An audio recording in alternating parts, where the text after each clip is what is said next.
እግዚአብሔር አንተ አለ። እግዚአብሔር አለ። እስከ ሽበት እስከ ሽምግልና አለ። ለዘላለም አለ። እንደ ጎልያድ ያስፈራሩ ያስጨነቁ ሁሉ ወድቀው ጠፍተው፣ አንተ ግን ያው አንተ ነህ። አንተ አለ። ዛሬም ለሕዝብህ አለ። ዛሬም ለልጆችህ አለ። እኔ አለው ብለሃል። አመሰግንሃለሁ። በማን ትመስሉኛላችሁ ብለሃል። በማንም አንመስልህም። አንተ ልዩ አምላክ ነህ። ክብር ሁሉ ላንተ ይሁን። በዚህ ምሽት በዚህ ጸሎት ቤት የተገኙ ሴትና ወንድ ልጆችህ አንተን ተሸክመው ወደ ቤታቸው ይሄዱ። ቁሳቁስ አይደለም፣ ኮተት አይደለም፣ ለዘላለም የማትጥለውን እስከ ሽበት እስከ ሽምግልና የምትሸከመውን የምትታደገውን የምታድነውን ሕያው የሆንከውን የምትሰራውን የዘላለም የሆንከውን አንተን ይዘው ይውጡ በኢየሱስ። ዛሬ ካንተ ጋር በመሆን ይሄ ጉባኤ ይባረክ። ማንኛውም የጨለማ እግዚአብሔር አባቶ በሕዝብ ላይ የተጫነ ቀንበር ሁሉ የተሰበረ ይሁን። ሰላም ለሕዝብ ይሁን። በዚህ የሰጠህንን ጸሎት የሰጠህንን አምልኮ ሁሉ ባርከህልናል፣ እናመሰግንሃለን።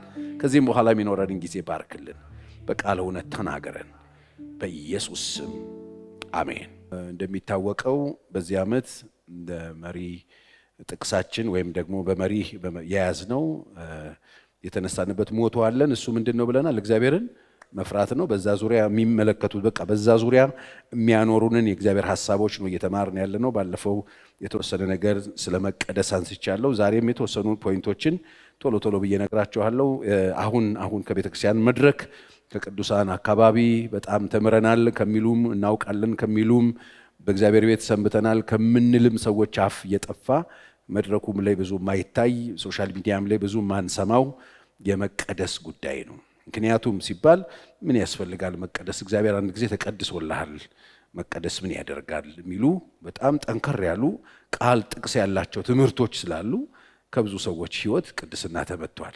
ጌታ አንድ ጊዜ ጸልዮልሃል፣ አንተ ለምን ትጸልያለህ? ጌታ እኮ አንድ ጊዜ ጸልዮአል ሁላችንም ተብሎ ከብዙ ሰዎች ሕይወት ላይ ጸሎት ተመቷል። ታውቃላችሁ፣ ትምህርት በጣም በጥንቃቄ የሚፈልግ ነገር ነው። ሰው በትምህርት ጸሎቱ ይመታል፣ ቅድስናው ይመታል፣ ትጋቱ ይመታል፣ ሩጫው ይመታል። ለምን ትሮጣለህ? ጌታ እንደ ሮጦልሃል ሲባል ሰው ሁሉ ቁጭ ይላል።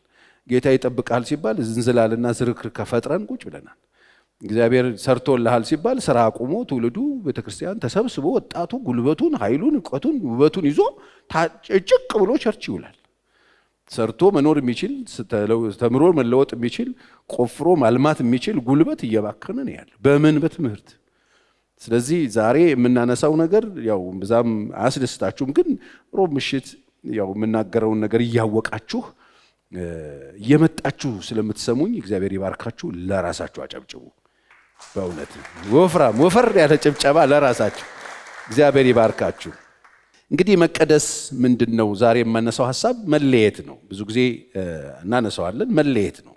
መቀደስ መለየት ነው። ስለዚህ ዛሬ ምሽት የምንለየውና የምንቀርበው ነገር አለ ማለት ነው። መቀደስ ማለት መለየት ማለት ነው። መጽሐፍ ቅዱስ ዘጸአት 33:16 ላይ በምድርም ፊት ካለው ሕዝብ ሁሉ እኔን ሕዝብህ የተለየን እንሆን ዘንድ አንተ ከኛ ጋር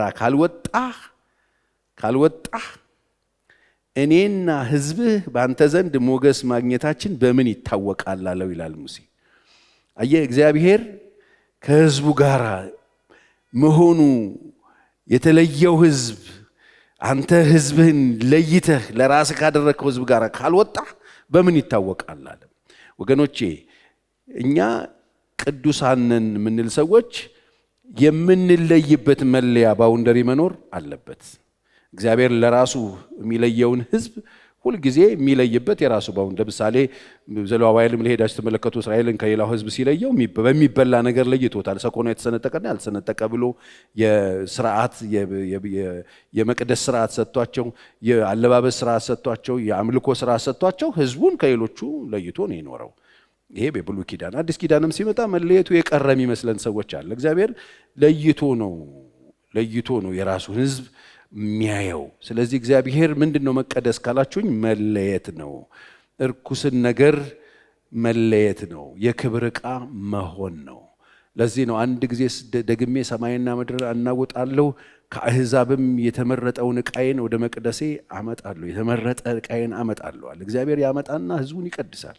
እነ ጳውሎስም እንደ ካህን አሕዛብ የተቀደሰ መስዋዕት እንዲሆኑ ነበር ሲያገለግሉ የነበረው። እንደ ካህን ነበረ ራሳቸውን የሚቆጥሩት። ሮሜ 15 ስታዩ እንደ ካህን ነበር ያገለገልኩት። ምን እንዲሆን? አሕዛብ የተቀደሰ መቅደስ እንዲሆኑ ነበር የሚሰራው። ስለዚህ ወንጌል ወይም ወንጌላዊነት ሰዎችን ለእግዚአብሔር መለየት ነው። ሁለተኛ ጢሞቴዎስ 2:21 እንግዲህ ማንም ራሱን በእነዚህ ቢያነጻ ለክብር የሚሆን የተቀደሰ ለጌታውም የሚጠቅም ለበጎም ስራ ሁሉ የተዘጋጀ ዕቃ ይሆናል ይላል። ስንለይ ለእግዚአብሔር ዕቃ እንሆናለን። እግዚአብሔር ይጠቀምብናል። ታውቃላችሁ፣ እግዚአብሔርን እንደዚህ ቆሞም ለማምለክ ይሁን መንፈሳዊ አገልግሎት ለመስጠት ይሁን ምንም አይነት እግዚአብሔርን ለማገልገል ሐሳብ ፕላን ካላችሁ እንዳትጠራጠሩ፣ ቅድስናችሁ ይፈልጋል። ለዚህ ነው ጴጥሮስ ሁለተኛው ምዕራፍ ላይ በሰው ወደ ተጣለ በእግዚአብሔር ግን ወደ ተመረጠ ወደ ሕያው ድንጋይ እየቀረባችሁ ቅዱሳን ካህናት እንድትሆኑ መንፈሳዊ ቤት ለመሆን ተሰሩ። ስራ ያለው መስዋዕት ማቅረብ፣ መንፈሳዊ መስዋዕት ማቅረብ እንድትችሉ፣ ካህናት እንድትሆኑ፣ ለእግዚአብሔር መንፈሳዊ መስዋዕት ማቅረብ እንድትችሉ መንፈሳዊ ቤት ለመሆን ተሰሩ አለ። ምንድነው ስራው? ቅድስና ነው። ይመጣና እግዚአብሔር አሕዛብን ይወዳል፣ ኃጢአተኛን ይወዳል፣ ችግር ውስጥ ያለውን ይወዳል፣ የወደቀውን ይወደዋል። ከዛ ምን ያደርገዋል? ያመጣና ያጥበውና ጽድት ያደርግና ይጠቀምበታል። ክብር ለኢየሱስ ሲሆን እና ተሰሩ ማለት ይሄ ነው። መሰራት ማለት እንደዚህ ቁጭ ትሉና የእግዚአብሔር ቃል ይከፈትና እግዚአብሔር ምን አይነት ቅዱስ እንደሆነ ስንማር እንሰራለን። ከቅዱሱ ጋር ነው ዲላችን። ስለዚህ እሱ ምን አይነት አምላክ እንደሆነ ስንረዳ፣ እንዴት እንደሚመለክ ስንማር እንሰራለን። እኛ እሱ ለማምለክ የመጣን ሰዎች ከሆንን እሱ የሚመለከው በቅድስና ነው። እሱ የሚመለከው በንጽህና ነው። እሱ የሚመለከው በአክብሮትና በፍርሃት ነው። እሱ የሚመለከው በጸጋ ነው። ጸጋ ይዘን ነው በእግዚአብሔር ፊት። ይሄንን ስናቅ እየተሰራ እንመጣለን፣ ዝም ብለን እንዳንሆን ማለት ነው። ስለዚህ እንደሱ ነው የሚለው፣ የተዘጋጀ ዕቃ ይሆናል ነው የሚለው። ስለዚህ መለየት ነው ብለናል። ከርኩሰት እንለያለን፣ ከኃጢአት እንለያለን፣ ከአመፃ እንለያለን፣ ከዚህ ዓለም ቆሻሻ ነገር እንለያለን። ከዛ የእግዚአብሔር ደግሞ የቅዱስ ዕቃ እንሆናለን። ትናንትና ቆሻሻ ነገር ይሰፈርብን ከነበር እንታጠብና፣ ታውቃላችሁ ወደ ጌታ ቤት ስትመጡ እግር አይቆረጥም፣ እጅ አይቆረጥም፣ ጆሮ አይቆረጥም፣ ዓይን አይጠፋም አይደለ? ተቀይረናል ስንል እኮ ይሄ ቸሬ እጅ እግሩ ይሄ ሰውዬ ነበር ሌባ የነበረው። ይሄው ሰውዬ ይሄ እጅ ነበረ ሱስ ውስጥ የነበረው፣ እጅ ይይዝ የነበረው፣ ዊዱ ምናምን ይነካካ የነበረው ይሄው እጅ ነው። ይሄው ሰውነት ነው ኃጢአት ሲሰራ የነበረው። ይሄው ሰውነት፣ ይሄው ማንነት ነው ወደ እግዚአብሔር ቤት የመጣው። ይሄው ሰውዬ ነው የመጣው። ይሄ ሰውዬ መጥቶ ቀጥታ መጥቶ መድረክ ላይ ቆሞ አላገለገለም። ይሄው ሰውዬ መጥቶ ቁጭ ብሎ የእግዚአብሔር ቃል ሲወርድበት የእግዚአብሔር ቃል ውሃ ነው ሲያጥበው፣ የእግዚአብሔር ቃል እሳት ነው ሲያቃጥል ከላዩ ላይ የነበረውን፣ የእግዚአብሔር ቃል መዶሻ ነው ሲቀጠቅጥ፣ የእግዚአብሔር ቃል ምንድን ነው ያልሆነው? መጥቶ ሲያጥበው ሲያሸው፣ ብርጭቆ ወረቀት ሆኖ ሲያሸው እንደገና አድርጎት እግዚአብሔር ከዛ የራሱን ነገር ቀርቶ ቁጭ ያደርገው ይጠቀም። ስለዚህ በምንም አይነት ሁኔታ ውስጥ ያላችሁ ሰዎች ትፈለጋላችሁ ለእግዚአብሔር። ለምንድን ነው የምትፈለጉት? የክብር ዕቃ እንድትሆን። አሜን። አሁን ሴጣን መጥቶ አንተ ነህ እንደዚህ የምታደርገው? አዎ እኔ ነኝ። እንዴት ሆነ? በቃ አጠበው፣ ቀደሰው፣ አነጻው። መጽሐፍ እንደሱ ነው የሚለው። ጠራቸው፣ አጸደቃቸው፣ አከበራቸው። አለቃ። ይጠራል እግዚአብሔር። ከቆሻሻ ውስጥ ልጆቹን ይጠራል፣ ያመጣና ያጠዋል፣ ያነጻል። ስለዚህ ከርኩሰት እንወጣለን፣ ከነበርንበት ቆሻሻ ውስጥ እንወጣለን። ወገኖቼ ቤተ ክርስቲያን ውስጥ ከርማችሁ እግዚአብሔር ቤት ውስጥ ቁጭ ብላችሁ በጌታ ከመሆናችሁ በፊት የነበራችሁበት የህይወት ልምምድ ውስጥ ከሆነ ያላችሁት እየተማራችሁ ያላችሁት ነገር ትክክል አይደለም። ድሮ ትሆኑት የነበረውን ነገር እግዚአብሔር ቤት ውስጥ ቁጭ ብላችሁ አሁንም እሱን ከሆነ እየኖራችሁ ያላችሁት ያልገባችሁ አንድ ነገር አለ። አንደኛ የእግዚአብሔር ቅዱስነት አልገባችሁ። ሁለተኛ ለምን እንደተፈለጋችሁ አልገባችሁ። እግዚአብሔር ኃጢአተኛውን ይወደዋል እንጂ ርኩሰቱን እንኳን አይደለም የሚወደው። እዚህ እግዚአብሔር ቤት ውስጥ በአንድ አይነት ህይወት ውስጥ እየከረማችሁ ያላችሁ ሰዎች ካላችሁ እናንተ እግዚአብሔርን ቃል መስማት አለባችሁ። ቁጭ ብላችሁ መማር አለባችሁ። ማስታወሻ ደብተርና እስክሪብቶ ይዛችሁ ቁጭ ብላችሁ የእግዚአብሔርን ሐሳብ ማዳመጥ አለባችሁ። ለዚህ ነው መጽሐፍ ሲናገረን እንግዲህ ጌታ ቸር መሆኑን ቀምሳችሁ አይታችሁ ከሆነ ለመዳን እንድታድጉ ተንኮል የሌለበትን የቃሉን ወተት ምን አድርጉ ነው የተባለ? ለመዳን እንድታድጉ የሚያሳድጋችሁ የእግዚአብሔር ቃል ነው። የቃሉን ወተት ተመኙ። ወተቱን ስትጠጡት ነው ስትበሉት ነው የምታድጉት የምትለወጡት። ምክንያቱም ካላችሁኝ እድገት የማያስጥለው ነገር ስለሌለ በጣም ብዙ ጊዜ ይጠቀመዋል ይሄን ምሳሌ። ሁላችንም እቃቃ ተጫውተናል። እቃቃ ያልተጫወተ እዚህ ቤት አለ? እስቲ እቃቃ የተጫወታችሁ እቃቃ ለምን አቆማችሁ? እቃቃው ስለጠፋ ነው አይደለም። እንደውም ተሻሽሎ መጥቷል። በእኛ ጊዜ ሲኒው ቆርኪ ነው። አሁን እኮ የእውነት ሲኒ ያለ የእቃቃ ሲኒ፣ የእቃቃ ወንበሮች አሉት። ድሮ እኛ እንጀራው ቅጠል ነው ግራዋ ምናምን ነው። አሁን ፒዛ የሚመስል የተሰራ ነገር አለ። በፉከራም ቢሆን ሹካ ማንኪያ ምናምን አሉ። ያሁኑ እቃቃ አሉኛ ለልጆቼ ምናምን ገዛዋለሁ አውቀዋለሁ። እኛ እንደዚህ አይነት እቃቃ የማግኘት እድል አላገኘንም። እሺ እንደሱ እንኳን አሁን ተሻሽሎ መጥቶ እቃቃ የሚያምረው ሰው አለ እዚህ ውስጥ? አሁን እቃቃ መጫወት ድሮ በእኛ ጊዜ ሲኒ አልነበረም። ባለ ሲኒው መጣ ብሎ መጫወት የሚያምረው ሰው አለ እዚህ? የለም። ለምን? ምን ብላችኋል? መልሱልኝ። አድጋችኋል። ችግሩ ያ ነገር እኮ ችግር ስለሆነ ብቻ አይደለም፣ እድሜ አለው። እዚህ ውስጥ ያለ ሁሉም ሰው እናቱ ጉያ ላይ ሸንቷል። እናቱ ጭን ላይ ሸንቶ ነው ያደገው። አሁን ሽንት ማትሸኑት ሽንት መሽናት አቆማችሁ ነው? ቆሟል ወይስ እናቶቻችን ሁላችንንም ጨርሰን ቀብረን ነው? አይደለም፣ አይደለም። ምን ስላደረግን ነው? ስላደግን ነው። በዳይፐር የሚጠቀም ሰው አሁን የለም፣ ሁሉም አድጓል። ግን ዝም ብላችሁ አስቡት። አንድ ሰው ተወልዶ ከጠዋት እስከ ማታ እድሜውን በሙሉ ለ20 ዓመት ቢያቀረሽ፣ ለ20 ዓመት ቢሸና፣ ለ20 ዓመት ዳይፐር ቢፈልግ፣ ከዛ በላይ ዝም ብሎ እያቀረሸ ለሐጭም እየዘረከረከ ቢሄድ የትኛው ወላጅ ነው ደስ የሚለው?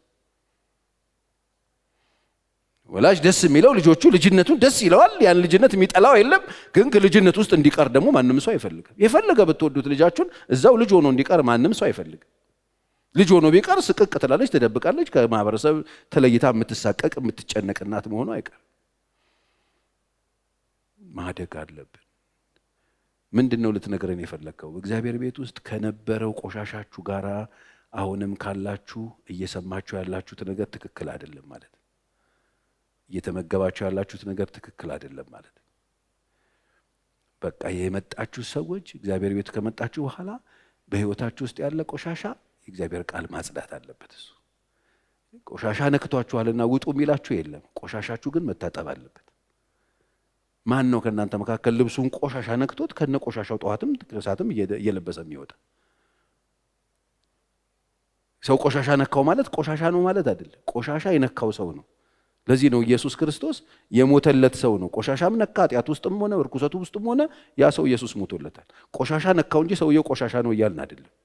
ያን ቆሻሻ ግን ማጠብ አለብን። ያን ቆሻሻ የሚያጠበው ደግሞ የእግዚአብሔር ቃል ነው። አሜን። ስለዚህ ቅድስና መለየት ነው። ከምን? ከርኩሰት መለየት ነው።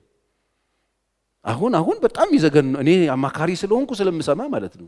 ከቄሱ እስከ ውስጣዙ፣ ከፓስተሩ እስከ ነብዩ፣ ከሚኒስቴሩ እስከ ተራው ሰው፣ ከትልቁ እስከ ትንሹ የሁሉም በሽታ አለ። ተንኳኩቶ እጄ ላይ ይመጣል እና አንዳንዱ በጣም ነው የሚያስደነግጠኝ። ማለት ሰው እንደው ንጹህ ሆኖ ያለ ኃጢአት ይኖራል እያልክ ነው ፓስተር ቸሬ? እንደው ፐርፌክት ነው እያልክ ነው? አላልኩኝም። እኔ ከነርኩሰት አትኑር ነው ያልኩት። መቀደስ የሚባል ነገር ግን አለ እያልኩ ነው። መጽሐፍ የሚጠይቅህ ናና ተቀደስ ነው። የእግዚአብሔር ቃል መጥቶ ይቀድሳል። እስቲ አሜን በል። የእግዚአብሔር ቃል ሰውን ይለውጣል። የእግዚአብሔር ቃል ቆሻሻን ያጠባል። ኃጢአተኛውን ከኃጢአት ውስጥ ያወጣዋል። የእግዚአብሔር ቃል ኃጢአተኛን ከኃጢአት ነቅሎ ያወጣዋል። ሰዎችን ከኃጢአት መገላገል ይችላል። ካሉበት ስውር ስርዓት ሊበጥስና ነፃ ሊያወጣ ይችላል። እየሰማችሁ ግን ቁጭ ካላችሁ ችግር ውስጥ ነው ያላችሁት። እግዚአብሔር የሚፈልገው ህይወት ባለቤት አትሆኑ። ተቀደሱ። ከርኩሰት መውጣት ነው።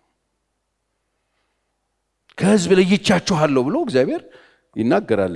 ዘሌዋውያን ምዕራፍ 26 የራሱን ህዝብ ለይቻችኋለሁ፣ ከህዝብ መካከል ለይቻችኋለሁ፣ እናንተ የኔ ናችሁ ብያለሁ። እግዚአብሔር ስሙን ከጠራባችሁ በኋላ በእናንተ ላይ ስሙ ከተጠራ በኋላ ከህዝብ መካከል ተለይታችሁ አባታችሁ እግዚአብሔር ነው ተብሏል። ከህዝብ መካከል ለይቶ እግዚአብሔር የራሱን ህዝብ የኔ ህዝብ ይላል። የኔ ህዝብ የሚለው ደግሞ እሱን እየሰማ እየታዘዘ እየሰማ የሚኖርለትን ህዝብ ነው እግዚአብሔር የኔ ህዝብ የሚለው። እኔ እግዚአብሔር ቅዱስ ነኝና ለኔም ትሆኑ ዘንድ ከአሕዛብ ለይቻችኋለሁ፣ ቅዱሳን ትሆኑልኛላችሁ ይላል። እግዚአብሔር ለይቶ አውጥቶ ቅዱሳን የሚል ስም ነው የሚያወጣል። ጓደኞቻችን ለይቶ ምንድነው የሚለን? ቅዱሳን ብሎ ስም ያወጣልናል። ስለዚህ እግዚአብሔር ከርኩሰት እንድንወጣ እንደገና ርኩስን ነገር ደግሞ አትንኩ የሚል ቃል አለ መጽሐፍ ቅዱስ 2 ቆሮንቶስ 6:17 እንዲሁ ኢሳይያስ 52:11 እናንተ የእግዚአብሔር ዕቃ የምትሸከሙ ሆይ እልፍ በሉ ከዚህ ውጡ፣ ርኩስን ነገር አትንኩ። እግዚአብሔር ሕዝቡን ነው እኮ የእግዚአብሔርን ዕቃ የምትሸከሙ። አሁን እኛ እየተሸከምን የምንሄደው ዕቃ የለም ታውቃላችሁ። የእግዚአብሔርን ዕቃ ያው የተቀደሰውን ዕቃ የሚሸከሙ ነበሩ፣ በብሉይ ኪዳን ዘመን ነበር። እኛ አሁን የምንሸከመው ዕቃ የለም። የምንሸከመው ግን ስም አለ አይደል? ሳኦልን ምዕራፍ 9 ላይ እኮ ከጣለው በኋላ ጌታ ሆይ ምን ላድርግ ብሎ ሲጠይቀው የሞጊያውን በትር እንዳትቃወም ብትቃወም ይበስብሃል ካለው በኋላ ስሜን ትሸከማለህ። አሁን እኛ የምንሸከመው ስም ነው። ስለዚህ የምትሸከሙት ስም ስለሆነ የእግዚአብሔርን ዕቃ የምትሸከሙ ተቀደሱና ንጹህ ሁኑ ከተባለ ስሙን የምትሸከሙ እንዴት ንጹህ ልትሆኑ አትችሉም? የእግዚአብሔርን ዕቃ የምትሸከሙ ርኩስን ነገር አትንኩ፣ እልፍ በሉ ከነሱ መካከል ውጡ እያለ እንዴት ስሙን የምንሸከም ሰዎች ቆሻሻ እንሆናለን? ወገኖች የምትሸከሙት ስም ሰማይና ምድርን የፈጠረ ስም ነው። የምትሸከሙት ስም በሰማይም በምድርም አስፈሪ ስም ነው፣ የኢየሱስ ስም። አሜን። በእኛ ላይ የተጠራው ስም የእግዚአብሔር ስም ነው። ስለዚህ እናንተ ስሙን የምትሸከሙ እልፍ በሉ ውጡ፣ ርኩስን ነገር አትንኩ ይላል። ስለዚህ ይሄንን ትምህርት ማስተማር እንደው የሆነ ነገር የሚመስላቸው ሰዎች አሉ። እንደው ህዝቡን እስራት ውስጥ መጣል አይደለም።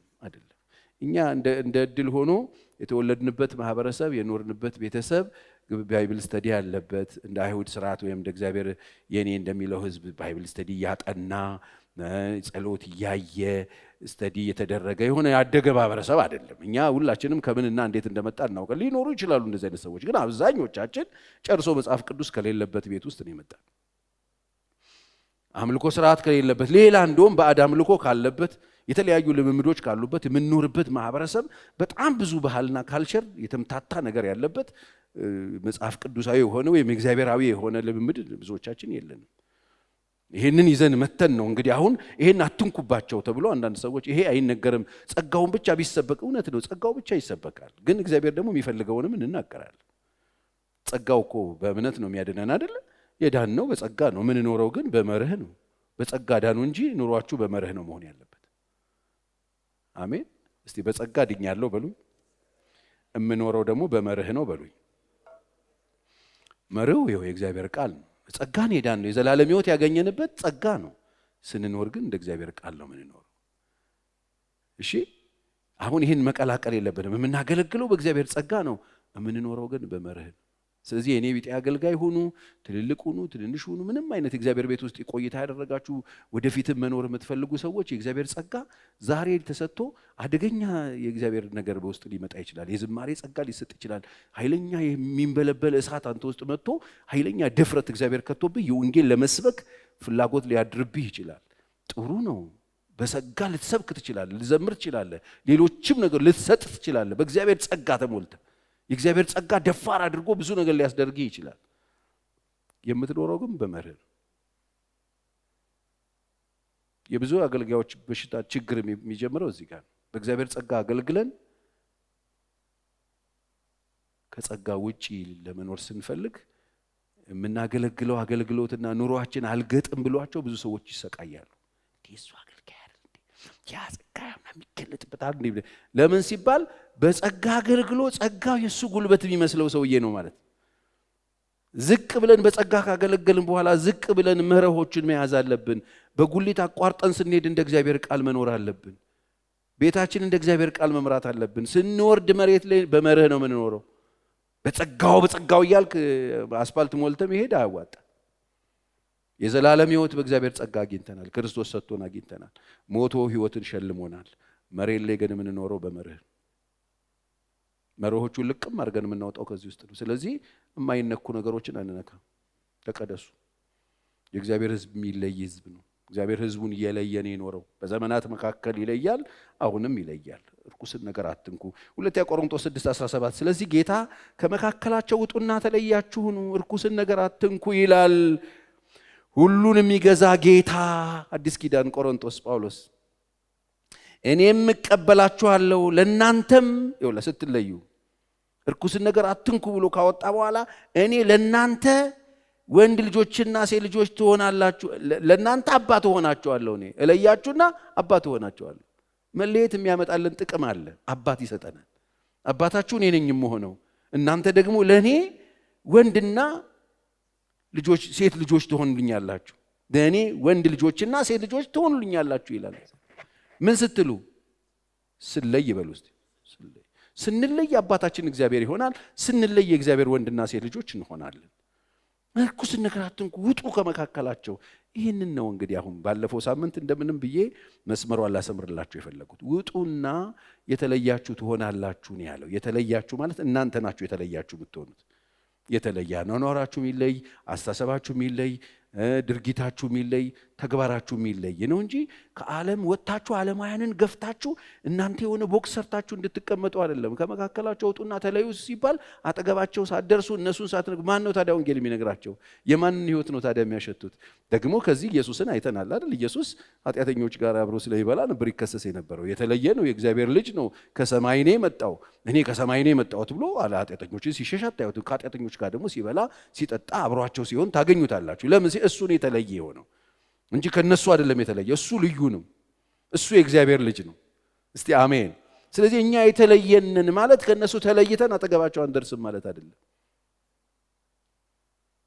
በዓለም ላይ ያሉት ሰዎችን ሸሽታችሁ እነሱን አባራችሁ ህብረት በጌታ ብላችሁ ቅዱሳን ምናምን ብላችሁ የሆነ ቦክስ ሰርታችሁ አጥር ሰርታችሁ እንድትኖሩ የእግዚአብሔር ፈቃድ አይደለም ቢቻላችሁስ በእናንተ በኩል ከሰው ሁሉ ጋራ በምን ኑሩ በሰላም ኑሩ ተብለናል እንዴት ተለዩ የሚለው ጌታ ምንድነው በሰላም በቃ ትለያል እናንተ ናችሁ ልዩ የምትሆኑት ሁሉም ሰው በአንድ ጉዳይ ላይ አንድ ነገር ይዞ ግር ሲል እናንተ የተለያችሁ ናችሁ ሰው ሁሉ በዓለምና በመሬት ስሌት መሬት ላይ ያሰላ ሲኖር እናንተ ስሌታችሁ ሰማያዊ ይሆናል ሰው ሁሉ ምድርን ለመውረስ ሲረባረብ እናንተ ቀና ብላችሁ ሰማይን ታያላችሁ ልዩነቱ ይሄ ነው አስተሳሰባችን ነው የሚለየው በአንድ ጉዳይ ላይ የምንሰጠው አስተያየት ነው የሚለየው ስለዚህ መቀደስ ማለት መለየት ነው በምን አስተሳሰብ በኑሮ በህይወት በአእምሮ መታደስ ለዚህ ነው ጳውሎስ ለሮሜ ሰዎች 12ኛው ምዕራፍ ላይ እንደሱ አይደል ያለው እግዚአብሔር የተወደደ መስዋዕት አርጋችሁ ሰውነታችሁን ቅዱስና ሕያው መስዋዕት አርጋችሁ አቅርቡለት ለእግዚአብሔር ስታቀርቡለት ለእግዚአብሔር እሱ ደግሞ እናንተን ያድሳችኋል በዚህ በአእምሮ መታደስ ተለወጡ እንጂ ይህንን ዓለም አትምሰሉ አለ እንጂ ከዓለም ውጡ እኮ አይደለም ያለው አትመሳሰሉ በአስተሳሰብ አትመሳሰሉ በአንድ ጉዳይ ላይ ያላችሁ ነገርም ሰማያዊ መንፈሳዊ መለኮታዊ መረዳት ይኖራችሁ መጽሐፍ ቅዱሳዊ መሰረት ያለው መረዳት ይኖራችሁ አንድ አይነት መሆን መከርከም አይደለም መንፈሳዊነት እግዚአብሔር ይርዳን ስንለይ ምንድነው የምናገኘው ውጤት አንደኛ እግዚአብሔር የሚቀበለን ሰው ነው የምንሆነው የትም ቦታ ላይ ስትሄዱ ተለይታችሁ ስትኖሩ ለእግዚአብሔር የመጀመሪያ የሚቀበላችሁ እግዚአብሔር የሚቀበላችሁ ስንት ሰው እግዚአብሔር እንዲቀበለው ይፈልጋል በሄዳችሁበት እግዚአብሔር የሚቀበለው ዓለም አላልኩኝም ህዝብ አላልኩም ትውልድ እግዚአብሔር የሚቀበለው የህይወት ባለቤት እንሆናለን ለምን ትእዛዙና የሰማነው ያለንን ነው ያደረግነው አብርሃምን ከዘመዶች ከተለይተብና ምን ውጣ ሲለው እግዚአብሔርና አብርሃም ተለያዩ እንዴ አብርሃም እኮ እግዚአብሔር የኔ ነው እያለ ነው የኖረው አለቀ እግዚአብሔር ያላችሁ እግዚአብሔር የሚቀበላችሁ ሰው ነው የምትሆኑት ስለዚህ ከመካከላቸው ውጡ ተለይታችሁ ርኩስን ነገር አትንኩ ይህን ስታደርጉ ሁሉን የሚገዛ ጌታ እኔ እቀበላችኋለሁ ሁለተኛ ቆሮንቶስ 6:18 ላይ 18 ቁጥር ከመካከላችሁ ተለይታችሁን ርኩሳን አትንኩ ይላል ሁሉን የሚገዛ ጌታ እኔም እቀበላችኋለሁ እናንተም አባት እሆናለሁ እኔ እቀበላችኋለሁ አባት ሆናለሁ እናንተም ለኔ ወንድ ልጅና ሴት ልጆች ትሆናላችሁ ይላል ለእግዚአብሔር የተለየን እንሆናለን ስንለይ ጥቅሙ ምንድነው ካላችሁ እግዚአብሔር ከኛ ጋር ይሆናል እግዚአብሔር የሚቀበለን ይሆናል የኔ ርስት ትሆናላችሁ ለርስቱ የተለየ ወገን አይደል ከድቅድቅ ጨለማ ወደ ብርሃን ይጠራል የእርሱን በጎነት እንድንነግር ለርስቱ የተለየ ለዘር ማለት ለርስቱ የተለየ ወገን ቅዱስ ሕዝብ አባቱ እግዚአብሔር የሆነ ሕዝብ ትሆናላችሁ። መለየት የሚሰጠን ጥቅም እግዚአብሔርን ከኛ ጋር ያደርጋል። እግዚአብሔር በሚሰራበት ቀን የእግዚአብሔር ገንዘብ እንድንሆን ያደርገናል። ክብር ለኢየሱስ ይሁን። መውጣት ካለባችሁ ርኩሰት ውስጥ ውጡ። መውጣት ካለባችሁ መለየት ካለባችሁ አንዳንድ ነገር ተለዩ። እግዚአብሔር ከማይከብርበት ህይወት ተለዩ። ትክክል ካልሆነ ግንኙነት ውስጥ ተለዩ። ጤነኛ ካልሆነ ሪሌሽንሺፕ ውስጥ ተለዩ። ጤነኛ ያልሆነ የምትነካኩት ነገር ካለ ተለዩ። ከዛ ነገር ውጡ። ርኩስን ነገር አትንኩ። እግዚአብሔር የማይከብርበት ነገር ይቅርባችሁ። ተለዩ። ከሌቦች ጋር የተቧደናችሁ፣ ከአመፀኞች ጋር የተቧደናችሁ፣ ከርኩሳን ጋር የተቧደናችሁ፣ እግዚአብሔርን ከሚያሳዝኑ ጋር፣ ትውልድን ከሚጎዳ ነገር ጋር የተቧደናችሁ ሰዎች ተለዩ። ለእግዚአብሔር ተለዩለት። የእግዚአብሔር ሕዝብ እንድትሆኑ አባታችሁ እግዚአብሔር እንዲሆን ተጠሪያችሁ እሱ እንዲሆን። አሜን። ይሄ ለዚህ ነው በማይመች አካሄድ አለ ቆሮንቶስ ላይ ከማያምኑ ጋር የማይመች አካሄድ ምንድን ነው? እርኩሰት ያለበት፣ ክፋት ያለበት የማይመች አካሄድ ይባላል እንጂ ከዓለም ጋር ተለይታችሁ አለ። የማይመች አካሄድ፣ የማይሆን ነገር ከያዛችሁት አምላክ፣ ከምታከብሩት አምላክ፣ ከጠራችሁ አምላክ፣ ከለያችሁ አምላክ ጋር የማይሄድ ነገር ከሆነ ተለዩ። እንደሱ ነው መጽሐፍ የሚነግረን። ስለዚህ ይሄንን እንድታደርጉ በእግዚአብሔር ፍቅር ጠይቃችኋለሁ። ብዙ ሰው ይሄንን ነው እንግዲህ መጀመሪያ ይውላችሁ። ይሄ እንትኑ ጠርዙ ሲበላሽ ጫፉ ድሮ ቤተክርስቲያን ተመቶ ስለ መለየት በጣም ተሰብኳል። ስለ መለየት ሲሰበክ በጣም ሱ ሲጋራ አቆመ፣ መጠጥ አቆመ፣ ሴሰኝነት አቆመ፣ ከጥንቆላ ቤት ተመለሰ። በጣም ብዙ ሰው ማለት ነው ተመለሰ፣ ወደ ቤተክርስቲያን መጣ።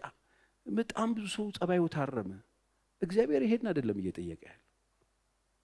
እሱ የሞራል ጉዳይ ነው። ማንኛውም ሰው መጥቶ ቤተክርስቲያን ማለት ሲጋራ፣ ጫት፣ መጠጥ፣ ጥንቆላ ቤት መሄድ፣ እርኩሰት ምናምን አቆመን ተጣጥበን የምንኖርበት ቦታ ማለት አይደለም። በደንብ ስሙኝ። ይሄ በጣም ወሳኝ ነገር ነው። እንደሱ ማለትም አይደለም። ምክንያቱም ያለ ኢየሱስ እኛ አሁን የምንለው እዚህ ያልኩትን በሙሉ የማያረጉ ሰዎች አሉ። ቆንጆ ሞራል ያላቸው፣ ማይጠጡ፣ ማይሰክሩ፣ ማያመነዝሩ፣ የሰው ነገር ማይነኩ ጨዋ ሰዎች፣ ጠንቋይ ቤት ማይሄዱ፣ ደግሞ እግዚአብሔርም ሰይጣንም የለም ብለው ደግሞ ይኖራሉ። ቤተክርስቲያን ስንመጣ ተለይተን እነዚህ ነገሮችን አቁመን ይሄንን ማቆማችንን እንደ ጽድቅ አካውንት ከፍተን ልንፎክርበት አይደለም።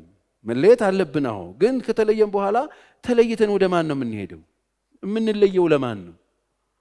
የምንለየውን ነገር ተለይተን የምንሆንለት ነገር ደግሞ መኖር አለበት። መለየት ብቻውን ትርጉም ስለሌለው ማለት ነው። መጽሐፍ ቅዱስ በማቴዎስ ምዕራፍ 5 ቁጥር 20 ላይ እላችኋለሁ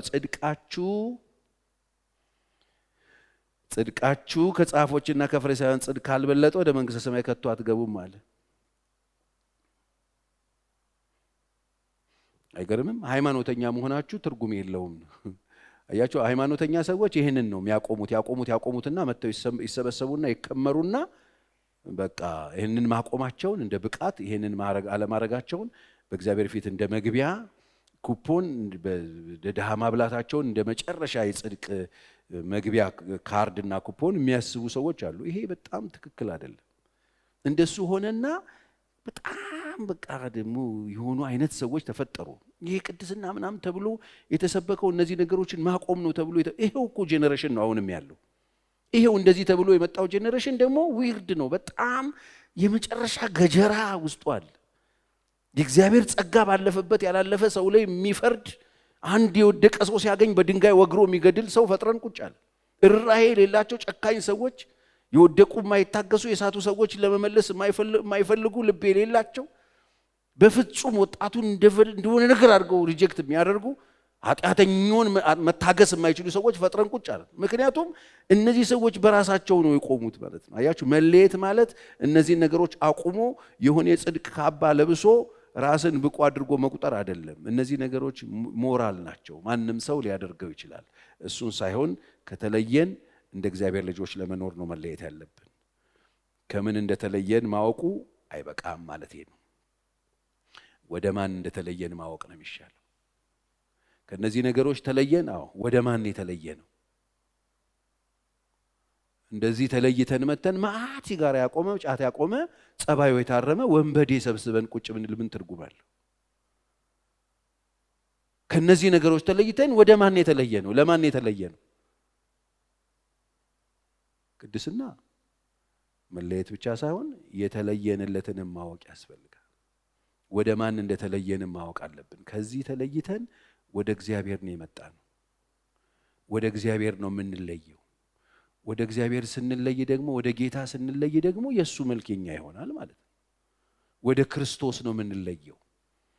ከኃጢአት ወጥተን ስንለይ ወደ ክርስቶስ ነው የምንለየው እንጂ ወደዚህ ቡድን አይደለም የምንገባው። ወደዚህ ጸባይ ወደ ታረመ ክሩ አይደለም የምንገባው። ወደዛ ጉባኤ አይደለም የምንገባው። ከዛ ስንወጣ ስንለይ ወደ ጌታ ነው የምንለየው። ወደ ጌታ እንለየው። ወደ ጌታ ስንለይ ቅድም እንዳልኳችሁ ኢየሱስ የተለየ እግዚአብሔር ልጅ ነው፣ ንጹህ ነው። ጲላጦስ እጁን የታጠበበት ፍጹም እዚህ ሰውዬ ላይ ኃጢአት አላገኘውም የተባለ ነው። ግን ደግሞ ከኃጢአተኞች ጋር አለ። ኢየሱስ ራሱን ለእግዚአብሔር ለይቶ ስለነበር፣ ስለዚህ ከኃጢአት ብቻውን መውጣት በቂ አይደለም። የተለየንለትንም ጌታ መረዳት በጣም ያስፈልጋል። ስለዚህ ከኃጢአት ተለይቼ እኔ ወደ ማን የመጣሁት ካላችሁኝ ወደ ከጠጅ ወደ ውሃ፣ ካረቄ ወደ ወተት ምናምን አይደለም የመጣሁት። አይደለም ካረቄም ከጫትም ከሲጋራም ከዚህ ክፋትም ከርኩሰትም ከዓለም ከአመፃ ከጨለማ ከሞት ስመጣ ወደ እግዚአብሔር ነው የመጣሁት፣ ወደ ክርስቶስ ነው የመጣሁት። ስለዚህ ያንን ነገር መተዋችሁ በራሱ ብቁ ያረጋችሁ። የመጣችሁትና የተለያችሁለትና የተጠጋችሁት ግን ወሳኝ ነው። ስንት ጊዜ ቆያችሁ ከሱ ጋር? የተጠጋችሁት ምን አጋባባችሁ? ከተጠጋችሁት ጋር ስትሆኑ ምን አገኛችሁ? ያኛውን መጀመሪያ የተለያችሁ ስትጠጉ የሰጣችሁ ሱስ አለ፣ የሰጣችሁ ጠረን አለ፣ የሰጣችሁ መልክ አለ፣ የሰጣችሁ ስም አለ፣ የሰጣችሁ ማንነት አለ። እሱን ተለይታችሁ ደግሞ የተለያችሁለት ጋር ስትመጡ ምን አገኛችሁ? ምን ሆነላችሁ? እሱ በጣም ወሳኝ ነገር ስለሆነ ጥንቃቄ ማድረግ ያስፈልጋል። ከዓለም ተለይተን ለእግዚአብሔር መሆን ስለሆነ መለየት መቀደስ ማለት ከዓለም ተለይተናል፣ ከአመፃ ተለይተናል፣ ከርኩሰት ተለይተናል፣ ከዝሙት ተለይተናል፣ ከቆሻሻ ነገር ተለይተን ለእግዚአብሔር ነው የምንሆነው፣ ከእግዚአብሔር ጋር ነው የምንሆነው ማለት ነው እንጂ ተቀደሳችኋል ችግር የለም እዛው ዝፍዝፍ ብላችሁ ጣጣ የለውም። አንድ ቀን ዝም ብላችሁ ኑሩ። ይሄ ስጋ በስባሽ ነው፣ ይሄ ስጋ ሞት ነው፣ ለአፈር ነው፣ ለእንትን ነው። ስለዚህ በዚህ የሚደረገው ከእግዚአብሔር ጋር አይገናኝም። ይሄ አደገኛ ነው። ይሄ አደገኛ ነው። አደገኛ መዳኛችሁ ቦታን መሞቻችሁ ያደረገ ትምህርት ነው። እግዚአብሔር የለያችሁ ለሱ የከበረ ዕቃ እንድትሆኑ ነው። እጥብ አድርጎ አጽድቶ እሱ በእናንተ ሊኖር፣ እሱ በእናንተ ስሙን ሊያስቀምጥ። አሜን። ትናንትና ነፍሰ ገዳይ የነበረውን ሳኦል ነፍሱን ስለ ሌሎች ሰዎች የሚሰጥ ሰው አደረገ። ይሄ ነው መጠራት። ትናንትና አመጽ ተሸክሞ ይሮጥ የነበረውን ሰውዬ ፍቅር፣ ሰላምን፣ ረፍትን ለዓለም የምስራችን ተሸክሞ ሮጦ እንዲሞት አደረገው። መለየት ይሄ መለየት ይሄ። ስለዚህ ከተለያችሁ ለእግዚአብሔር ተለዩለት። መለየት እግዚአብሔርን ወይም ጌታን መምሰል ነው። ወደ እሱ እንመጣለን፣ ከእሱ ጋር እንቆያለን፣ ከዛ ያን መልክ እየወሰድን። ለዚህ ነው ቅድም እንዳልኳቸው ልጁ በብዙ ወንድሞቹ መካከል በኩር ይሆን ዘንድ አስቀድሞ ያወቀው የልጁን መልክ እንዲመስሉ ወስነዋል። አይገርምም? እያንዳንዱን ቆሻሻ ዕቃ ከያለበት ትቦ ሲያወጣው ያመጣው ያንን ነገር አምጥቶ ልጁን እንዲመስል ነው። አሁን በቃ ልጁን እንዲመስል ወስኖታል። ይሄን ውሳኔ በማንም ይግባኝ፣ በማንም ጸሎት፣ በማንም ትምህርት፣ በማንም ጩኸት አይቀየርም። ይሄ ወስኖታል። የልጁን መልክ እንዲመስሉ ወስኖ ይላል። ስለዚህ ምንድነው ጥቅም? ወደ እግዚአብሔር ስንመጣ ወይም ስንለይ ምንድነው የሚሆነው? መለየታችን የሚሰጠን ውጤት ከተባለ መልኩን ይሰጠናል። እንዲህ ይሄ ሰው ነው ግን እኔ ረጅም ዘመን ተብያለሁ፣ እሱ ነው ግን በቃ መረረ፣ በቃ እውነት እሱ ነው። አዎ እሱ መለወጣችን እየገረማቸው፣ አቋማችን እየገረማቸው፣ አንዳንዶቹ እየተሳደቡ እየተደነቁ ሲከተሉን እየተገረሙ ይኸው እየተገረሙ አሉ፣ እየተገረሙ እንቀጥላለን። እንዴት ቻልከው? ጌታ ነው፣ ጸጋው ነው። እሱ መምሰል ነው መለየት። እሱ መምሰል ጌታን በማመን ዳግም በመወለድ ከእሱ ጋር በመቆየት የእግዚአብሔርን ሐሳብ በመስማት ትምህርቱን በማዳመጥ እሱ ስር በመሄድ ከእሱ ጋር ከአንደበቱ የሚወጣውን ቃል በመስማት የሰሙትን በመታዘዝ የሚመጣ ነው፣ ሂደት ነው። አንድ ሰው መጥቶ ዛሬ ጌታን ተቀበለ ከዛ ሁንት ብሎ ማተም አድርገንበት በቃ አንተ መስለሃል የሚባል አይደለም። መምሰል የህይወት ዘመን ኑሮ ነው። በእውነት ጌታ ኢየሱስን እየመሰሉ ሊኖሩ የሚወዱ ቢኖሩ እየመሰሉ ለመኖር። አንተ ግን እግዚአብሔርን ለመምሰል ራስህን ምን አድርገህ የተባለ አስለምድ ነው የተባለ። አንተ ግን እግዚአብሔርን ምሰል አይደለም ያለው፣ አስለምድ። በቃ እግዚአብሔር ቤት ውስጥ ኖር፣ አስለምድ። ራስን ትሬንድ አድርግ። ከትናንት ዛሬ አስለምድ። መልመድ ነው ጌታ የጠየቀን እንጂ ሁኑ እንኳን ይሄንን ማንም ሰው ግራጁዌት አያደርገው። ግራጁዌት አድርገውት አይደለም እነ ጳውሎስ ፊልጵስዩስ 3 ላይ ሄዳችሁ ከ21 ቁጥር ጀምሮ እኔ ክርስቶስን እንደምመስል እናንተ እኔን ምሰሉ ወይም ደግሞ የሚመስሉትን ሰዎች ተመልከቱ ሲል አለው ማለት ነው። አያችሁ የተጠሩት ሰዎች እሱን እየተከተሉ ሲኖሩ የሚመስሉበት ነገር አለ። እንዴ እሱ ከሱ ጋር ነበር፣ ይሄው ንግግሩ ገለጠው፣ እሱ ነው ይመስለው አይደል ያሉት፣ ይሄው ንግግሩ እየተባለ አያችሁ በኮንፊደንስ እኔ ጌታን እንደምመስል ብሎ ጳውሎስ እስኪሰብክ ድረስ አደረሰው። ለምን ሲባል የጳውሎስ የኢየሱስ ትምህርት ገብቶታል፣ የኢየሱስ ዓላማ ገብቶታል፣ ወደዚህ ምድር የመጣበት እውነት ገብቶታል። የገባበት በብርሃን ነው፣ የገባበት በእውነት ነው፣ አልተቀላቀለበትም። አንድ አይሁዳዊ ሰው ነው ጳውሎስ፣ ግን አልተቀላቀለበትም። አይሁዳዊነቱ አላስጨነቀውም፣ አልያዘውም። ኢየሱስ ገነዳልሶት አለበት ውስጡ የነበረው ትዕቢቱን፣ ትምክቱ። ማንም ሰው በምድር ላይ ማንም ሰው የሚመካበት ነገር ያለው ቢመስለው እኔ በልጠዋለሁ ያለ ጳውሎስ፣ የተገረዘው ጳውሎስ፣ የቢንያም ነገድ የሆነው ጳውሎስ፣ በገማልያል እግር ስር ቁጭ ብሎ የተማረ ጳውሎስ፣ ስለ ሕግ ብትጠይቁ ያለ ነቀፋ ነበርኩ ብሎ 100 የሚያመጣ የሚደፍን ጳውሎስ፣ በሕግ ስለሚገኝ ጽድቅ ብትጠይቁኝ ያለ ነቀፋ ነበርኩ ያለው ጳውሎስ፣ እነዚህን ሁሉ አልተቀላቀለበትም። ኢየሱስ መጣና ሲገባበት እነዚህን ሁሉ ቆሻሻ ብሎ አያችሁ፣ እነዚህ ትምክቶቹን በሙሉ እንደ ጉድፍ ይሁን ቆሻሻ ይሁንልኝ ብሎ ወርውሮ ጥሎ ኢየሱስን አስበልጦ ከሱ ጋር ምንም ነገር አይወዳደርም ብሎ ስለ ኢየሱስ ክርስቶስ ራሱን አሳልፎ የሰጠ ሰው ይሄ ሰውዬ ነው እኔን ክርስቶስን እንደምመስላል። ክርስቶስ ምንድነው የሚመስለው ካልከኝ፣ ክርስቶስ ይችን ዓለም እርግፍ አድርጎ ጥሎ ለእግዚአብሔር ክብር ለሰዎች ጥቅም ኖሮ ያለፈ ጌታ ነው። መምሰል ማለት ይሄ ነው። መምሰል ማለት የእግዚአብሔርን ሐሳብ ተረድቶ ለእግዚአብሔር ክብር ለሰው ጥቅም መኖር። መምሰል አፍንጫ እንትን አይደለም፣ ቁመት ምናምን ጉዳይ አይደለም። መምሰል የልብስ ጉዳይ ምናምን አይደለም፣ የወሬ ጉዳይ አይደለም። መምሰል የእግዚአብሔር ሐሳብን መረዳትና በዛ ሐሳብ ውስጥ ራስን መስጠት። በክርስቶስ ኢየሱስ ዘንድ የነበረ ይህ ሐሳብ በእናንተ ዘንድ ይሁናል። ይህ ሐሳብ ሲገባ ነው መሰለ የሚባለው። አንድ ሰው በክርስቶስ ዘንድ የነበረው ሐሳብ ምንድነው ካላችሁ፣ እግዚአብሔርን ማክበር፣ እስከ ሞት ድረስ መታዘዝ፣ እስከ መስቀል ሞት ድረስ የታዘዘ ሆነ ይላል። በክርስቶስ ዘንድ የነበረው ሐሳብ ብትለኝ ለሰዎች ጥቅም መኖር፣ የሰዎችን ደህንነት የሚያሳስበው፣ ስለ ሰዎች ራሱን አሳልፎ ለመስጠት፣ በቃ ይሄ ነው ሐሳብ።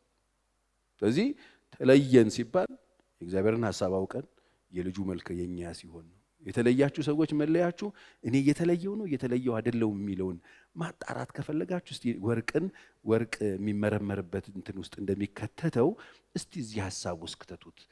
እግዚአብሔር ይከብራል በሐሳባችሁ፣ ሰዎች ይጠቀማሉ ወይ? በእነዚህ ሁለት ሐሳቦች አጥልሉት እስቲ። እዚህ ውስጥ የማይገባ ከሆነ መንገዱን አልጀመራችሁት። እዚህ ውስጥ ከገባ ሐሳባችሁ እስቲ አሁን ያስለቀሳችሁ፣ ያስጨነቃችሁ፣ ግራ ያጋባችሁ፣ ያስፈራራችሁ፣ ልባችሁን ስቅስ አድርጎ ያዘው፣ አእምሯችሁን የተቆጣጠረው የጠዋትና የማታ የሁል ጊዜ ህልማችሁ የሆነው ነገር ምንድነው? እግዚአብሔር በህይወታችሁ የፈለገውን እንዲያደርግ ፈቃደኛ ሆናችሁ ለመኖር ሬዲ ናችሁ? ሌሎች ሰዎች የሚጠቀሙበትን ነገር ለማድረግ ፈቃደኛ ናችሁ? እንደሱ ካላችሁ እንግዲያው መንገዱ ላይ ነው ያላችሁት። ራሳችሁን እያስለመዳችሁ እግዚአብሔር ቤት መተን ዛሬም የራሳችንን ፍላጎት፣ የራሳችንን ፈቃድ፣ የራሳችንን ክብር፣ የራሳችንን ብሔር ፍላጎት፣ የራሳችንን ሀገር ፍላጎት፣ የሆነ ሰልፊሽ የሆነ በጣም የሆነ ግሪዲ የሆነ ማንነት ይዘን በእግዚአብሔር ቤት ውስጥ ቁጭ ብለን እየዘመርን አልደረስክበትም። ከትራክ ውጭ ነው ያለው። አንተ ግን እግዚአብሔርን ለመምሰል ራስን አስለምድ። አንተ ግን ነገርህን በልክ አድርግ። መከራ ተቀበል፣ ወንጌል ሰባኪነትን ስራ አድርግ፣ አገልግሎትን ፈጽም አለው። ይሄው ጳውሎስ ለልጁ ጢሞቴዎስ። ልክ ይኑርህ፣ መከራ ተቀበል፣ መከራ ለመቀበል ሬዲ ሁን፣ ወንጌል ለመስበክ ሬዲ ሁን፣ እሱን ስራ አድርገው፣ ወንጌል ሰባኪነትን ስራ አድርገው፣ አገልግሎትን ፈጽም አለው። ወገኖቼ እኔም ለመከራችሁ እዚህ የቆምኩትኝ ተለዩና ለተለያችሁለት ኑሩ። እግዚአብሔር የሚፈልገውን በህይወታችን ያድርግ። አሜን። ኢየሱስ አባቱ የሚፈልገውን በፈለገ ጊዜ ያደርግበት ነበር። ያንን የሚያክል ሪቫይቫል የሚያስነሳ ግሬስ ከሰማይ መጥቶ ዮሐንስ እግር ስር ሄዶ ሲጠመቅ ሰማይ ከፍቶ አባቱ መንፈስ ቅዱስ በርግብ አምሳል ወርዶበት ድምፅ መጥቶ ደስ የምሰኝበት የምወደው ልጄ እሱ ነው ብሎ ተናግሮለት ይሄንን ከሰማ በኋላ ቀጣዩ ስቴፕ ምንድን ነው የሚሆነው ስትሉ መንፈስ ወደ ምድረ በዳ እንሄዳለሁ ይላል። መራው የምድረ በዳ መንፈስ አላለ። አይገርማችሁ? እንደዚህ አይነት መልእክት ከመጣለ በኋላ በማግስቱ ምንድነው የምትጠብቀው? ስንቶቻችን ክብር እንደምንፈልገው በቃ ይሄ መጥቷል። አይታችኋል አይደል? ሰማይ ሲከፈት አይታችኋል። ድምፅ ሰምታችኋል? ከሰማይ እኔ ነኝ። አያችሁ? አስፋልት ሞልተህ ከተማ ነበር ብትበጠብጠው። በመንፈስ ነዳው ምድረ በዳ ወሰደው። እንሂድ ሲሉ ሄደ። 40 ቀን ተራበ። በዲያብሎስ ተፈተነ። ይሄን አባቱ ያውቃል አያውቅም? ያውቃል። ያን ፈተና ማለፍ ነበረበት። እግዚአብሔርን መምሰል ማለት ከፈተና ውጪ መኖር ማለት አይደለም። እግዚአብሔርን መምሰል ማለት የእግዚአብሔር ሐሳብ በሕይወታችን ተፈጸመ ማለት እኛ ከፈተና ውጪ ከችግር ውጪ ከጥያቄ ውጪ መኖር ማለት አይደለም። አሁን ያሉት ልምምዶቻችን ግን ከችግር ውጪ ከጥያቄ ውጪ ምንም እዚህ ምድር ላይ ምንም ነገር እንደሌለ አየር ላይ የሚባል የለም። ብራዘር እግዚአብሔርን ለመምሰል እሺ ስትለዩለት ለእግዚአብሔር እግዚአብሔር በሚወደው መንገድ ትሄዳላችሁ። እግዚአብሔርን የሚፈራ ማን ነው? በሚወደው በሚመርጠው መንገድ ያስተምረዋል። ስለዚህ እግዚአብሔርን የምትወዱት ከሆነ ተለዩለት። ለምን ነው የምንለይለት? እሱ ለፈለገው ነገር። ስንቶቻችሁ ናቸው አሁን ዛሬ ማታ እግዚአብሔር ለሚፈልገው ነገር እፈልግሃለሁ በዚህ ጉዳይ አንተን ደምቢዶሎ አንተን እንትን ወሎ አንተን የሆነ ሀገር ወስዳለሁ ቢል ለአገልግሎት ስንት ሰው እሺ ብሎ ይነሳል? የምድረ በዳ መንፈስ አይደለም ነው ከትዳር የትነቅለኝ ምናምን ነው የምንለው። አያችሁ ኢየሱስ አይደለም ደምቢዶሎ እናንተን ለመሄድ ለመሞት ነበረ ሲጸልይ አባቱ ልጄ ያለው። አስቡ ኢየሱስ ያው ሁሉ ታምር የሰራ ጌታ ማለት ነው። አቤት ሲለው እንዴት ሞት ነው የምፈልገው አለው። በኢየሱስ ስም በስሜ የሞት መንፈስ ብሏል። እግዚአብሔርን መምሰል ጌታን መምሰል እኮ ማለት እግዚአብሔር በፈለገ ጊዜ የፈለገውን በህይወት እንዲያደርግ መፍቀድ ማለት ነው። ትፈቅዳላችሁ ወይ ነው? ከእሱ ጋር ጦርነት ትገባላችሁ? በጣም ብዙ ሰው ከጌታ ጋር በጦርነት ውስጥ እንዳለ አውቃለሁ። በጸሎት ጌታን የምንዋጋ ሰዎች እንዳለን አውቃለሁ። ለቀቅ ምንለው በሬን ያስክ ራሱ እኮ ዘግቶት እግዚአብሔር ዘግቶት እግዚአብሔር ላይ እንተኩስበታል። በኢየሱስ ስም ስል አረቸር ይሄንን ሰው ያንድ በለው እያለ ያስክ በረከቴን ያስክ ራሱ ይዞት በረከቱን አንተ ከእግዚአብሔር ጋር አትፋለምም። ያስከው በቃ እሺ ምን ላደርግ ነው የምፈልገው ነው የሚባለው። ብዙዎቻችን ከእግዚአብሔር ጋር ፋይት እያደረግን ያለን ተለይተን የተለየንለትን ስለማናውቀው። ስንለይ የእሱን መምሰል የኛ ይሆናል። ስንለይ ፍሬያችን ይታወቃል። አሁን የተለየንለትን ስናውቀው አንደኛ መንገዱን እንሄዳለን። በምንም ነገር ውስጥ ስናልፍ እግዚአብሔር ሆይ ፈቃድ ከሆነ እሺ የምንል ሰዎች እንሆናለን። አሁን እግዚአብሔር ሆይ ፈቃድ ከሆነ እሺ አንተ ካልክ እንላለን ወይንስ እኔ ያልኩት ካልሆነ በኢየሱስም ነው የምትሉት? ጸሎታችሁ ራሱ ይስተካከላል። ወደዚህ መምሰል ውስጥ ስትመጡ ስትለዩ፣ ከዓለም ስትለዩ፣ ከርኩሰት ስትወጡ፣ ከእናንተ ፍላጎት ስትወጡ፣ ከዛ እግዚአብሔር ጸሎታችን ራሱ እግዚአብሔር ያለው ይሁን። አሜን ይሁን። በቃ እግዚአብሔር ያለው ይሁን። እግዚአብሔር ያለው ይሆናል ቢል መዝሙር አለ። የእግዚአብሔርን ሐሳብ ማንም አይቃወሙም። ስለዚህ እግዚአብሔር አንተ አልከው። ኦኬ አያችሁ፣ ቀለል ጸሎታችሁ ራሱ ቀለል ይላል። እኛ ነው ጅቅዱ አለ ማት አይነት ጸሎት እዚህ ቤት ያው መንቀጥቀጥ ስለሚከለከል ቤታችሁ ሄዳችሁ ትንቀጠቀጡ ይሆናል። ማቅላችሁ ነገር የለም ግን አትንቀጥቀጡ። እግዚአብሔርን ሐሳብ በመንቀጥቀጥ አታስተካክሉት። ፈቃደኛ በመሆን ብቻ ይፈጸማል። ጸሎት የእግዚአብሔርን ፍቃድ ማስቀየሪያ ጦር መሳሪያ ስላልሆነ ሁልጊዜ የምንኖረው ውስጥ ጦርነት ላይ ነው ያለን። ሲቪል ሶሳይቲ አይደለም። ይኸውላችሁ ከውጪ ማናያቸው መናፍስቶች አሉ፣ እምናቀው ስጋ አለ። ለዚህ ነው ለገላትያ አይደል ጻፊ ጳውሎስ ሲናገር ስጋ በመንፈስ መንፈስም በስጋ ላይ ይቆማሉ። አሁን ጦርነቱ እዚህ ላይ ራሳችን ላይ ያለ ጦርነት ሁልጊዜ እስካለን ድረስ እዚህ ስጋ ውስጥ ጦርነት ላይ ነው ያለን። ይሄን ፋይት አድርገን ማሸነፍ የምንችለው ይሄ ሞረውርልህ ነገር መንፈስ ውስጥ ከገባ መንፈስና ስጋ ነው እሺ የሚቃወሙት። አንዳንድ ሰዎች ነፍስና ስጋ አይቧቀሱ። ነፍስ ከማናቸውም ጋር አትቧቀስም፣ መካከል ላይ ነች። ያሸነፈ ነው የሚወስዳት። እሷ ዘላለማዊ ናት እኛ ውስጥ ያለችው ነፍስ። ስለዚህ ያሸነፈ ነው የሚወስዳት። ስጋችን ካሸነፈ እያለቀሰች ከስጋችን ጋር እኔ እኮ አልፈልግም አልኩኝ፣ አልጠጣም አልኩኝ፣ አልተኛም አልኩኝ እያለች የጮች አሸናፊው ይዟት ገደል ይገባል። የእግዚአብሔር መንፈስ ደግሞ ውስጥ መንፈሳችን ላይ መጥቶ በዚህ ቃል እውነት መንፈሳችን ንቁ ሲሆን ስጋችን ላይ ኃያል ይሆንና ነፍሳችንን ታደጋተ። ነፍሳችን ሐሴት ታደርጋለች፣ ደስ ይላታል። ብራቮ አዳንከኝ። ይሄ ስጋ ይዞኝ እኮ ርኩሰት ጋር ይዞኝ ሄዶ እኮ ገደል ሊከተኝ ነበር። ትንቅ ውስጥ በጣም ደስ ይላታል። ነፍሳችን ሐሴት ታደርጋለች መንፈሳችን ብርቱ ሲሆን። ይሄ ጦርነት ሁሉ ያለ። ስለዚህ አሸናፊ ማን ይሆን የሚያሸንፈው? መንፈስ ነው ስጋ ነው የሚያሸንፈው ሲባል ብዙ ሰው መንፈስ ይላል። አያሸንፍም። የሚያሸንፈው የበላ ነው የተያዘ ነው የሚያሸንፈው። በደንብ የሰጠነው አሸናፊ ይሆናል። ስጋን ስትቀልበው ምትውል ከሆነ በመንፈስ ላይ ኃያል ይሆናል። ምንም ጠብታ የለ የጥቅስ ጭርታ ህይወት ውስጥ በረሃ ውስጥ ከሆነ ያለው ኃጢአትን የምታሸንፍበት ጉልበት የለም። የእግዚአብሔር ቃል ሲመጣ አትሰማውም። የለም ድፍን ነው። ስጋዎችንን ስናወፍረው ስጋችን ላይ ኢንቨስት ስናደርግ ነፍሳችንን ይዞ እያሯሯጠ ይዟት ይሄዳል እያስለቀሳት። ስጋ በመንፈስ ላይ መንፈስም በስጋ ላይ ይቃወማሉ። የስጋ ስራ የተገለጠ ነው አለ። ምንድነው ስራው? ዝሙት ነው፣ ርኩሰት ነው፣ መዳራት ነው፣ ጣዖት ማምለክ ነው አይደል?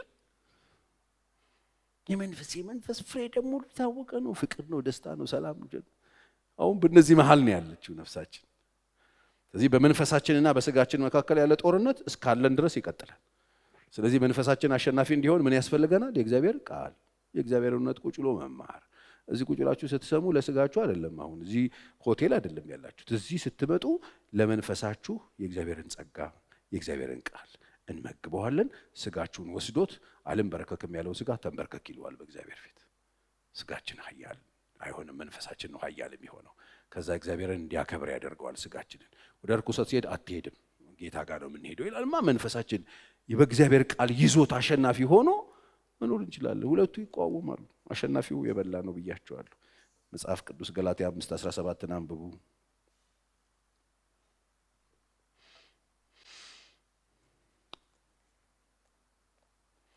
እንግዲህ ሌላው የምንጠቀመው ነገር የመንፈሱም የመልኩም የባህሪውም ተካፋዮች እንሆናለን። የሱ ባህሪ የኛ ባህሪ የሚሆንበት እድል አለ። ስንለይለት ወደሱ ስንቀርብ የምናተርፈው የተለየ ነው። ርኩሰት ያጣ ነው። እኔ አንዳንድ ሰዎች ሲቆጩ አይቻለሁ። እኔ ለጌታ ብዬ ያልተውኩት ነገር ምን አለ የሚሉ ሰዎች አሉ። የሚገድል ቦይፍሬንድ ትተው እንደ ጉራ ይቸለችታል። ምን የመሰለ ጋባዥ ቦይፍሬንድ ነው የጣልኩለት ለጌታ። ምን የመሰለ ውስኪን እኮ ነው የተውኩት ለጌታ ብዬ ያልተውኩት ጫት የለም። ብዙ ነገለምሶ በለጨ ሁሉ ለጌታ ብዬ ይወላችሁ የተዋችሁት ነገር ቆሻሻ ህይወታችሁን የሚጎዳ ነው። የተለያችሁለት ጌታ ግን የዘላለም ነው፣ ቅዱስ ነው፣ ሕያው ነው፣ ዘላለማዊ ነው። ህይወት ነው የሚሰጣችሁ። አሜን። ለዘላለም ነው የሚንከባከባችሁ።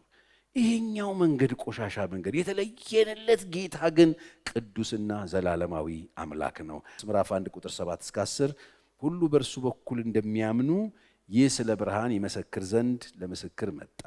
ስለ ብርሃን ሊመሰክር መጣ እንጂ እርሱ ብርሃን አልነበረም። ለሰው ሁሉ የሚያበራ እውነተኛ ብርሃን ወደ ዓለም ይመጣ ነበረ። በዓለም ነበረ፣ ዓለምም በእርሱ ሆነ፣ ዓለሙም አላወቀውም ይላል። ማንን? ኢየሱስን። ምስካሪው ዮሐንስ፣ መንፈስ ቅዱስ መስካሪ፣ ዮሐንስ መስካሪ ስለ ኢየሱስ የተናገረው ነው። ክብር ለእግዚአብሔር ይሁን። ስለዚህ በህይወታችሁ ዘመን ሁሉ እንድትለዩለት እግዚአብሔር ይፈልጋል። እናንተ የእግዚአብሔርን ዕቃ የምትሸከሙ እርኩስን ነገር አትንኩ፣ ከመካከላቸው ውጡ፣ ስለኔ የተቀደሳችሁ ሁኑ ነው የተባለው። አሁን የምንሸከመው ዕቃ የለም። የምንሸከመው ምን አለ ብያችኋለሁ? ስም። አሁን ከዚህ ቤት ስንወጣ ተሸክመን የምንወጣው ምንድን ነው? ቆይ ይሄ ቤት ይሄ ጸሎት ቤት ነው አይደለ? እዚህ ቤት ያለው ኢየሱስን ነው። የክርስቶስ ቤተክርስቲያን ውስጥ ሆነን ስለ ኢየሱስን ስሜን ተሸከሙልኝ ነው ያለው። ስለዚህ ስሙ የተሸከማችሁትን ስም የሚመጥን ኑሮ ኑሩ ነው እያልኩ ያለሁት። የሚመጥነውን ኑሮ ኑሩለት። ስለዳናችሁ ልጆቹ ስለሆናችሁ ስለተወለዳችሁ አባታችሁን አክብሩት ነው እያልኩ ያለሁት። ተለዩለት ነው እያልኩ ያለሁት። ከመጣችሁ ቆሻሻውን አራግፉለት ነው እያልኩ ያለሁት። እግዚአብሔር በህይወታችሁ ይክበር ነው እያልኩ ያለሁት። ክብር ለእግዚአብሔር። እሱን መምሰል ማለት አፍንጫችን፣ ቁመታችን፣ ወርዳችን፣ ጠርዛችን ምናምን አይደለም። እሱን መምሰል ማለት ሐሳቡን ማግኘት ነው። በቃ የእግዚአብሔር ሐሳብ በእሱ ተከናውኗል አይደል? የእግዚአብሔር ፍቃድ በእኛ ውስጥም የእግዚአብሔርን ሐሳብ ካገኘ ነው እሱን መሰለን የሚባለው። ኑሯችን በጣም ሀብታም ስንሆን ነው አይደለም። ኢየሱስ ሀብታም ነበር እንዴ? በጣም ድሃ ስንሆን ነው አይደለም። በጣም አጋንንት ስናስወጣ ነው አይደለም። ኢየሱስን የምንመስለው እግዚአብሔር በፈለገው ጊዜ በፈለገው ቦታ ለፈለገው ጉዳይ ኢየሱስ ይገኝ ነበር። መምሰል ማለት ይሄ ነው። እግዚአብሔር በፈለጋችሁ ጊዜ ያገኛችሁ። እግዚአብሔር በፈለገው ጊዜ በእናንተ ህይወት የፈለገውን ያድርግ። መምሰል እሱ ነው። እግዚአብሔር የሚፈልገውን ነገር በፈለገው ጊዜ በህይወታችን የማያደርግ ከሆነ ልክ አይደለም። በፈለገው ጊዜ የፈለገውን ያድርግ። በወደደው ሰዓት አሜን ነው ወይ? በወደደው ሰዓት የወደደውን በህይወታችሁ ያድርግባችሁ። እስቲ እጆቻችሁን ከፍ አድርጉ። ልባርክ በጌታ በኢየሱስ ክርስቶስ ስም የልጁ መልክ በህይወታችሁ አሁን ይገለጥ። እግዚአብሔር በፈለገ ጊዜ የወደደውን የፈለገውን በህይወታችሁ የሚያደርግባችሁ የእግዚአብሔር ብርቅዬ ልጆች እግዚአብሔር ያርጋችሁ። እውነትም እነዚህ የእግዚአብሔር ልጆች ናቸው የሚያስብል የእግዚአብሔር ልዩ በጎነት በእናንተ ላይ ይምጣ።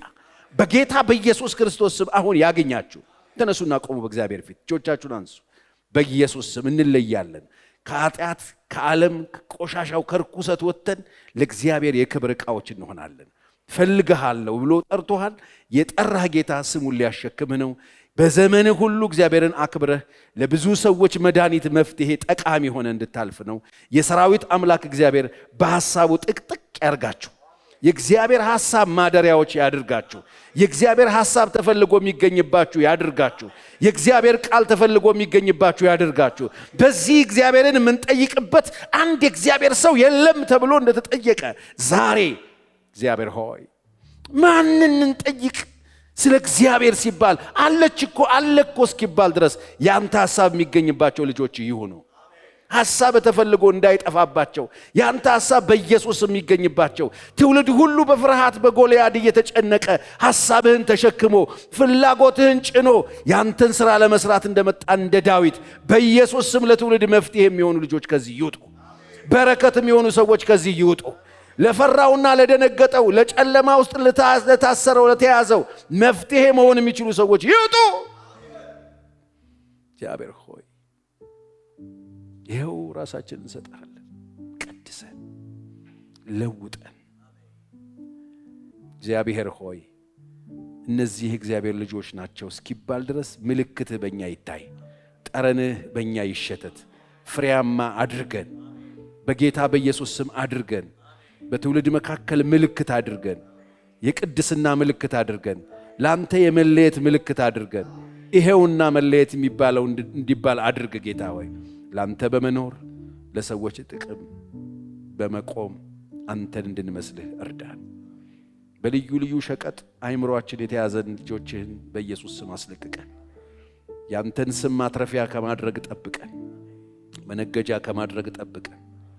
እግዚአብሔር ሆይ እግዚአብሔርን መምሰል ማትረፊያ በሚመስላቸው ሰዎች ጠብ፣ ጥል፣ ክርክር፣ ቅናት፣ ምቀኝነት፣ ልዩ ልዩ ክፋት አለና ከዛ ጠብቀን። በስምህ እንድናተርፍ ሳይሆን በስምህ ትውልድ እንድንታደግ እርዳን። ቀሪ ዘመናችንን ባርክልን። ይሄ ጉባኤ በስምህ ይባረክ። እግዚአብሔር አምላክ ይባርካችሁ፣ ይጠብቃችሁ፣ ከክፉ ሁሉ ይሰውራችሁ። ምሽታችሁ የተባረከ ይሁን። ሌሊታችሁ በመንፈሱ ይወረስ። ጸልያችሁ ማጠግቡ፣ አንበባችሁ ማትረኩ፣ እግዚአብሔርን የምትፈልጉ ያድርጋችሁ። በዘመናችሁ ሁሉ እግዚአብሔር ይጠቀምባችሁ። ቀሪ የምድር ቆይታችሁ በእርሱ ይወረስ። አንድ ቀን በክብር በመንግስቱ እንገናኝ። ተባረኩ።